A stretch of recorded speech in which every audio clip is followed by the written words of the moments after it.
Now we're going to move forward, and it's such a great pleasure for me to introduce Sanda Ojiambo. She is, of course, the Chief Executive Officer and Executive Director of the United Nations Global Compact. Now, as Sanda takes to the stage, let's be reminded that as the world grappled with the COVID-19 pandemic, Ms.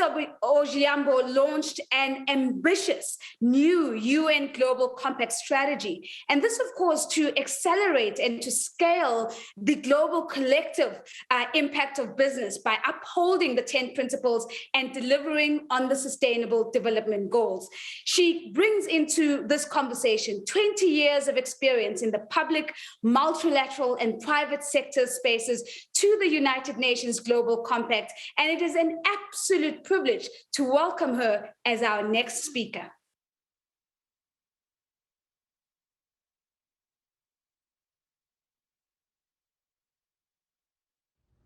Excellencies, business leaders, and friends, it is my great pleasure to welcome you to the 2021 Global Impact Forum on this day, the second of our three-day Uniting Business Live event, hosted by the United Nations Global Compact.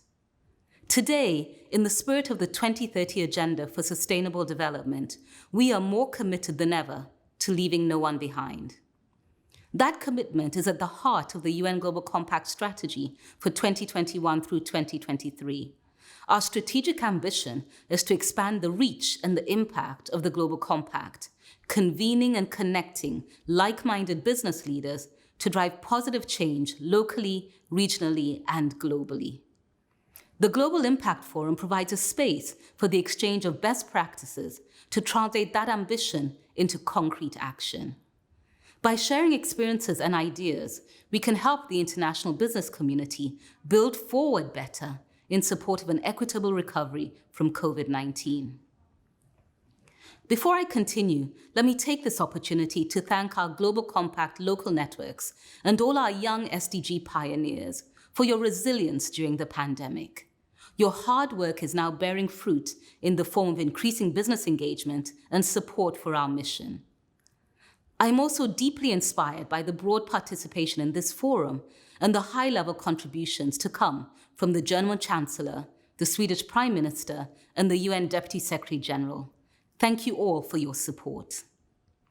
I'm excited to find out more about private sector solutions developed by participants in the Global Compact community, in our 70 local networks and the wider UN family. Such solutions are urgently needed to build momentum on the Sustainable Development Goals and the Paris Climate Agreement. In the course of this forum, I invite you to learn about our 4 accelerators. You can explore groundbreaking work being done by Young SDG Innovators Program. 32 teams of young innovators from 16 countries are proposing their unique business sustainability solutions to a panel of judges and a global audience as part of today's inaugural Young SDG Innovators Summit. You can dive into the latest findings on private sector diversity and inclusion that have emerged from the UN Global Compact's Target Gender Equality Accelerator Program.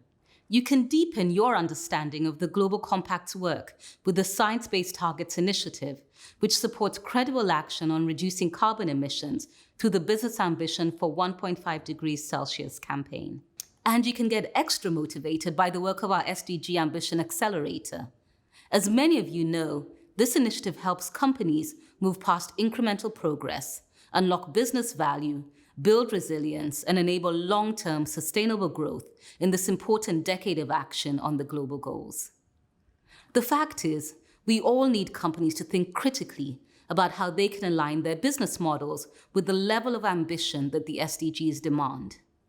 To deliver on the 2030 Agenda, we need every company, large and small, to integrate sustainability into their operations and supply chains with deliberate speed and purpose. I therefore extend the challenge to all of you to sign up for the SDG Ambition Accelerator. If you're not already involved, applications are open through September 30th on the Global Compact website. In a real sense, all of you are the protagonists of the story being told here at the Global Impact Forum. It's a story of measurable, meaningful change delivered through collective action on the SDGs and the Paris Agreement. Over the next 2 years, the next chapter in our 21-year story, the UN Global Compact plans to expand its presence in 25 countries.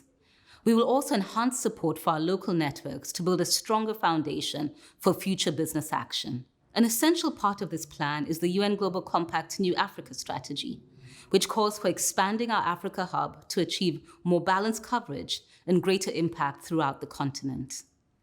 Under the strategy, new and existing local networks in Africa will be equipped to contribute to UN projects, join public-private partnerships, and dramatically increase participation in the UN Global Compact by businesses in Africa of all sizes. By the end of this forum, I'm confident that we will all have better tools and resources at hand to take business action to a new level.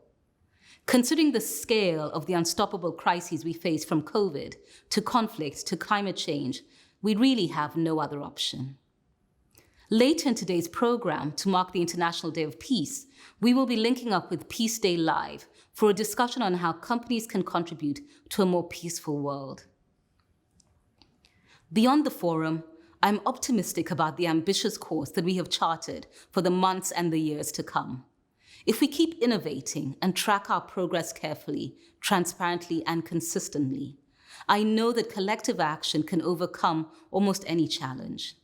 Let's stay the course and keep the faith with the mission of the UN Global Compact, uniting business for a better world.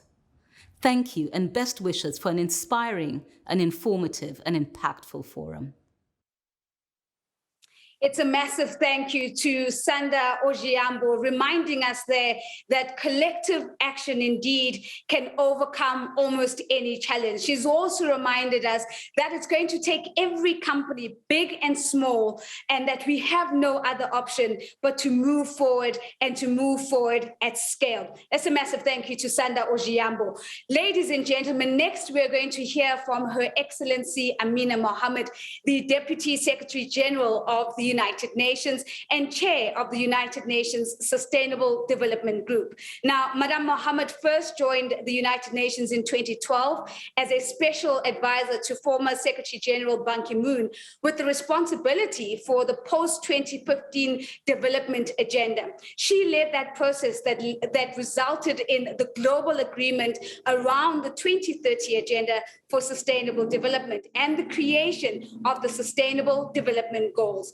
And now I'd like to hand over to Her Excellency Amina Mohammed. Excellencies, business leaders, friends, I'm pleased to greet the second annual Global Impact Forum. Participants in this forum, business, government, civil society, and the United Nations, have an essential role in scaling up business ambition and action to achieve the Sustainable Development Goals. Yesterday, we heard about the new Global Compact Africa strategy, a bold approach to scaling up the collective impact of African business. The Africa strategy comes at a critical moment. The African Continental Free Trade Agreement presents new opportunities through liberalization of trade in goods and services, promotion of free movement of people and investments, with the potential to catalyze growth and economic development through regional trade and value chains, as well as spur gains in the manufacturing and service industries, where small and medium enterprises can play a crucial role. But deepening inequalities and environmental and economic vulnerabilities, worsened by the COVID-19 pandemic, present profound challenges. The strategy recognizes an evolving African landscape of entrepreneurship and innovation, and the central role of business, especially small and medium-sized enterprises, in advancing the transitions that the SDGs and the Paris Agreement call for. Indeed, SMEs are key to the entire UN Global Compact strategy for 2021 through 2023. They comprise an enormous segment of the global economy, especially in developing nations. That is why the new strategy aims to improve SMEs' access to international investment, markets, and supply chains. To boost support for responsible and sustainable businesses of all sizes, the strategy also focuses on strengthening UN Global Compact local networks. It also seeks to achieve balanced geographic growth by launching new local networks, particularly in the Global South. In every region, we need new ideas and talent to realize the vision of the UN Global Compact. Earlier in today's forum, you heard from emerging business leaders in the Young SDG Innovators Programme. Their fresh perspectives and breakthrough innovations are changing the face of sustainable business. I know they will help us meet great ambition with effective action. Let us move together towards that energetic spirit that will be needed, united for a better world. Thank you.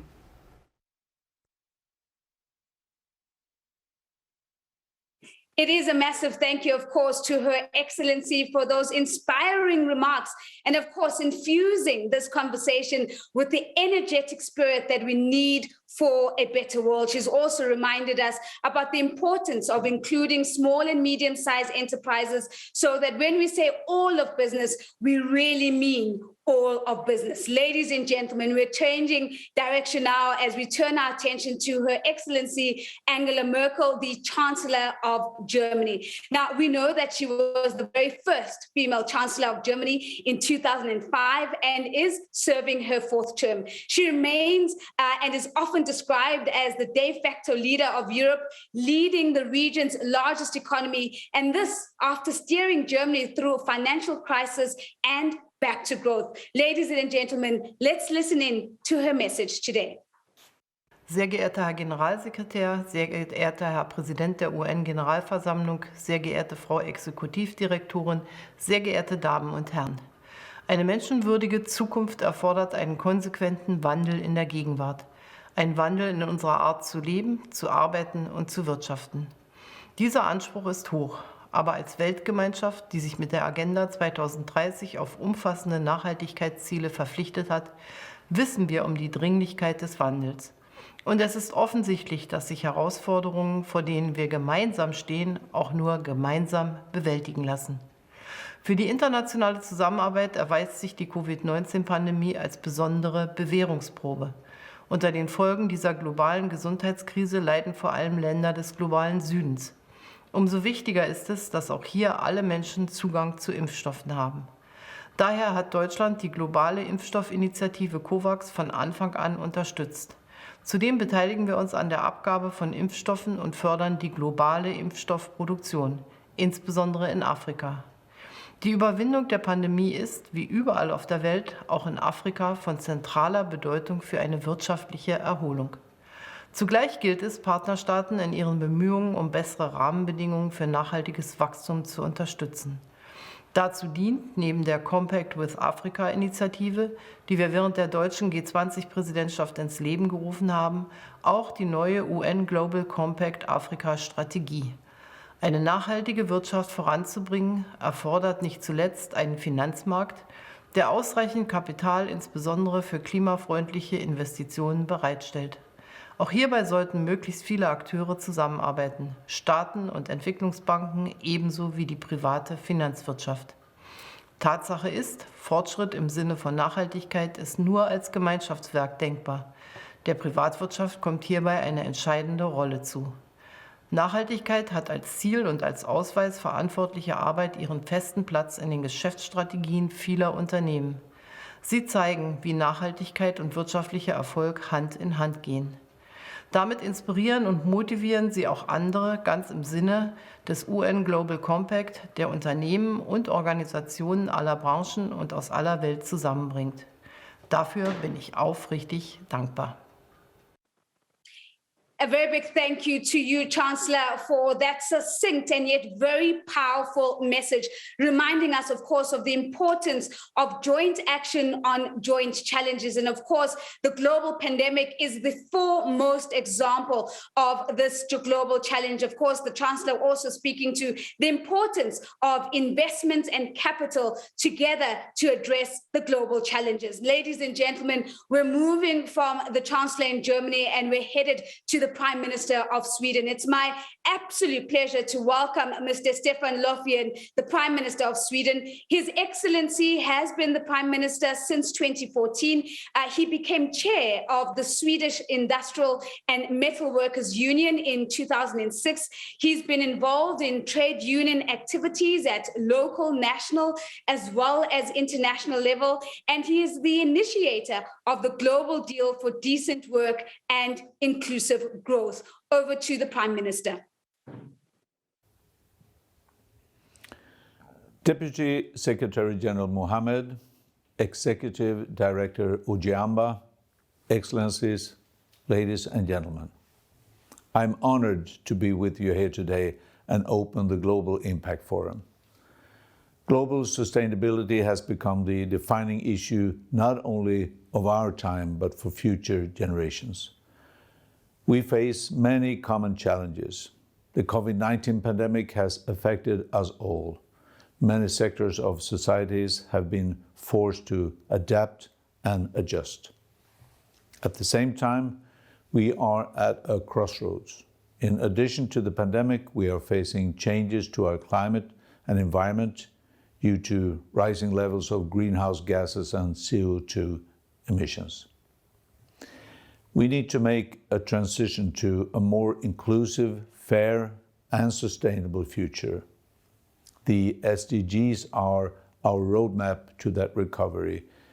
We need to mobilize all parts of society in this transition. Everyone has a role.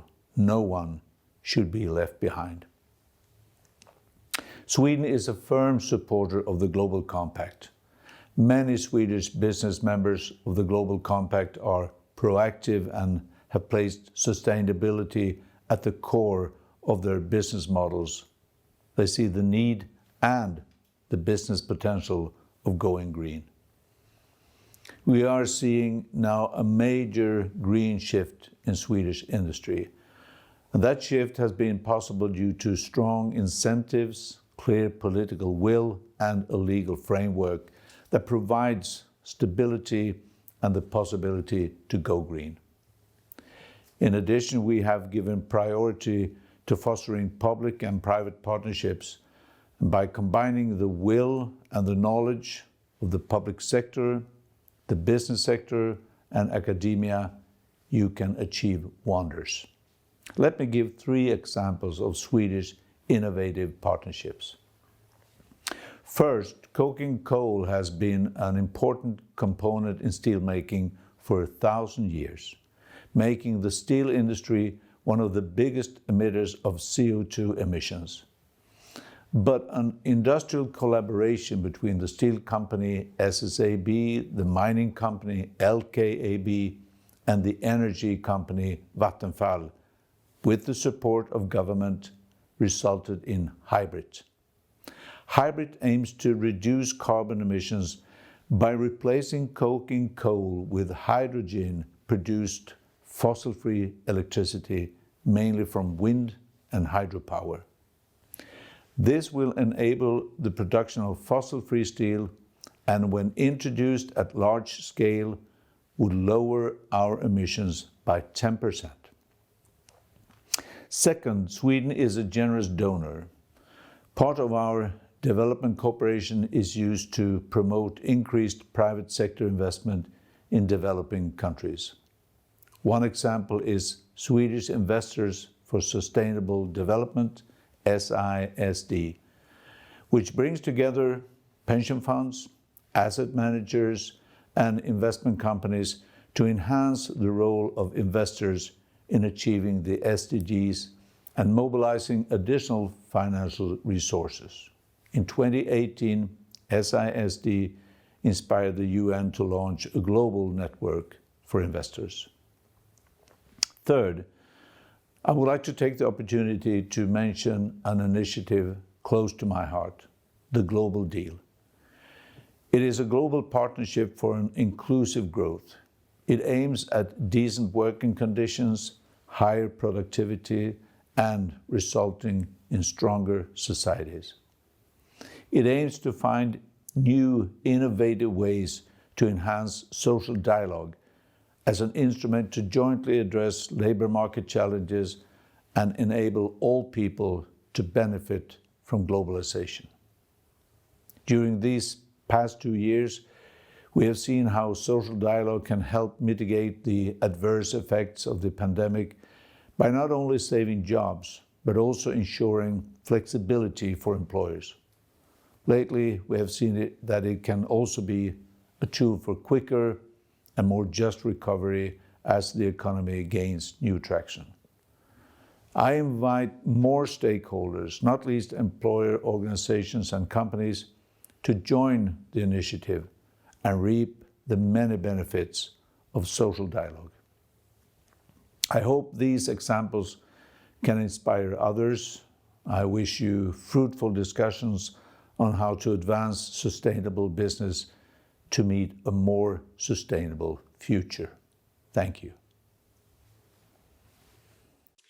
It's a very big thank you to the Prime Minister. And of course, he is there reminding us of the importance of partnerships and also the importance of social dialogue. And in his earlier statement, as he speaks about the green ships in Sweden, really giving us a practical example of what it really takes to go green. Now, ladies and gentlemen, as we wrap up on the Prime Minister, it's my great pleasure to introduce to you Melda Çele. She is the Executive Director of the Global Compact Network Turkey. And she's going to be sharing her remarks on local implementation and global initiatives in Turkey. Melda, the floor is yours.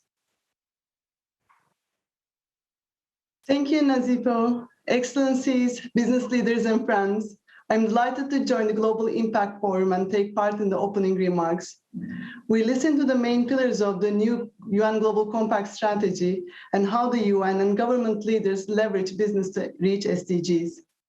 Now I would like to reflect on what the new strategy means at the local level by giving examples from Turkey. Let me start by giving you a little bit of background about Turkey.